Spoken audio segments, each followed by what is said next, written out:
Global skill development mission में आपका स्वागत है। आइए अब हम देखते हैं कि कंप्यूटर के पार्ट्स को किस प्रकार जोड़कर आप कंप्यूटर स्टार्ट कर सकते हैं। आइए अब हम ये देखते हैं कि किस प्रकार एक कंप्यूटर के सभी कनेक्शंस को जोड़ा जाता है और फिर उसे चलाया जा सकता है। सभी कनेक्शन सीपीयू से जुड़े होते हैं। आइए हम देखते हैं इसको। आपके सामने सीपीयू की बैक साइड अवेलेबल है। अब हम बारी बारी से सभी कनेक्शंस को सीपीयू में जोड़ना सीखेंगे। सबसे पहले हम बात करते हैं पावर कनेक्शन की। सीपीयू को पावर सप्लाई देने के लिए एक पावर केबल लगानी होती है। वो कुछ इस प्रकार से आप लगा सकते हैं।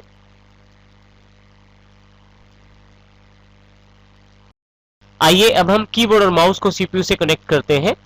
यदि आप ध्यान से देखें तो मेरे हाथ में हरे वाला एक PS2 कनेक्टर है। ये PS2 कनेक्टर माउस का है। हरे कलर का कनेक्टर माउस को प्रदर्शित करता है। इसको आप यहाँ पे हरे वाले PS2 कनेक्टर के साथ लगा सकते हैं। देखिए यहाँ पे जगह बनी हुई है, इसको मैं यहाँ फिट कर देता हूं। इसी तरह से कीबोर्ड के लिए भी आप कीबोर्ड का PS2 कनेक्टर मदरबोर्ड में जोड़ सकते हैं। उसके लिए आप यहाँ ध्यान से देखें तो इसका जो कलर है वो बैंगनी है, वायलेट कलर है। इसको आप यहाँ जोड़ने के लिए फिर से सीपीयू के पिछले भाग में जहां इसकी जगह बनी हुई है वहां इसे जोड़ दीजिए। कुछ इस प्रकार से। इस प्रकार हमारा माउस और कीबोर्ड जो है सीपीयू के साथ कनेक्ट हो गया है। या एलसीडी को और सीपीयू को जोड़ने के लिए इस वीजीए कनेक्टर का प्रयोग किया जाता है। ये वीजीए कनेक्टर तार के दोनों सिरों पर होता है। एक सिरा हम सीपीयू में फिट करते हैं और दूसरा सिरा मॉनिटर के पीछे। अब यहाँ देखिए, इसको मैं सीपीयू के पीछे कनेक्ट कर देता हूँ। कनेक्ट करने के साथ ही यहाँ पे दोनों तरफ दो पेच हैं, उनको मैं टाइट करना शुरू कर देता हूँ, जिससे कि वीजीए कनेक्टर हिले नहीं और हमें वीडियो आउटपुट मॉनिटर पर दिखाई देती रहे। कुछ इस तरह से वीजीए कनेक्टर को मैं जोड़ देता हूँ। यदि आप यूएसबी वाला नेट यूज करते हैं तो डोंगल को यूएसबी पोर्ट में लगा के, और यदि केबल वाला नेट यूज करते हैं तो इस प्रकार आप इसको लैन पोर्ट में लगाकर प्रयोग कर सकते हैं। लैन पोर्ट में कनेक्ट करते हैं। जैसे ही आप कनेक्ट करते हैं तो लाइट आ जाती है, अर्थात आपका नेट यहाँ चलना शुरू हो गया है। इसी के साथ नीचे की तरफ एक स्पीकर के लिए पोर्ट दिया हुआ है, में आप ये केबल इंसर्ट करके स्पीकर से आउटपुट ले सकते हैं। मॉनिटर या एलसीडी को अलग से पावर देने के लिए व्यवस्था रहती है।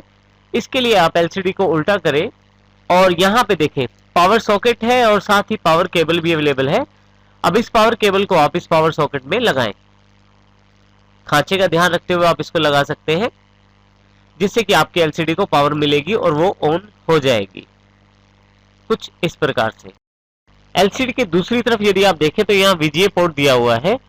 यहाँ पे हम सीपीयू के द्वारा आने वाली वीजीए आउटपुट का एक सिरा यहाँ लगाएंगे। देखिए ये वीजीए कनेक्टर है, इसको हम यहाँ पे वीजीए पोर्ट में लगाएंगे जो एलसीडी के पीछे है। कुछ इसी तरह का एक हमने वीजीए कनेक्टर सीपीयू के साथ जोड़ा हुआ है।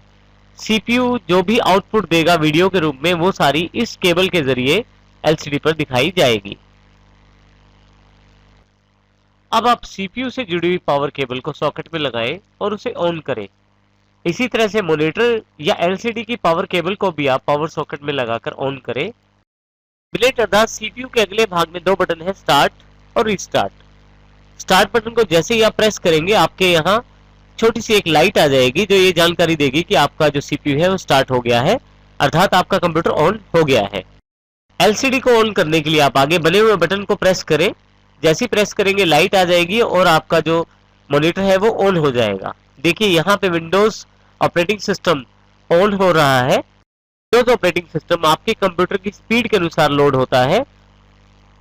जैसे ही यह लोड हो जाता है आपके सामने आपके कंप्यूटर में डेस्कटॉप दिखाई देना शुरू हो जाता है। अब आप इसमें कार्य शुरू कर सकते हैं।